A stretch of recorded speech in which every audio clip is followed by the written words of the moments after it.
بسم اللہ الرحمن الرحیم۔ حضرت جابر رضی اللہ تعالیٰ عنہ سے روایت ہے کہ آپ صلی اللہ علیہ وآلہ وسلم نے فرمایا، قیامت کے دن کچھ لوگوں کو چونٹیوں کی شکل میں اٹھایا جائے گا۔ لوگ انہیں اپنے پیروں تلے روندیں گے۔ پوچھا جائے گا کہ یہ کون لوگ ہیں؟ تو بتایا جائے گا یہ وہ لوگ ہیں جو دنیا میں غرور و تکبر کیا کرتے تھے۔ ایک اور جگہ پہ آپ صلی اللہ علیہ وآلہ وسلم نے ارشاد فرمایا، اپنی اولاد اور اموال کے لیے بد دعا نہ کرو، ایسا نہ ہو کہ وہ قبولیت کی گھڑی ہو اور اللہ تمہاری دعا قبول کر لے۔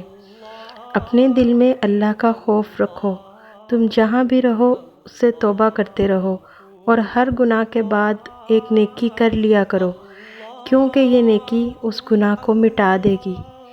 تم میں سے ہر وہ شخص آباد رہے جو آپ صلی اللہ علیہ وآلہ وسلم کی حدیث سنے اور آگے پھیلائے۔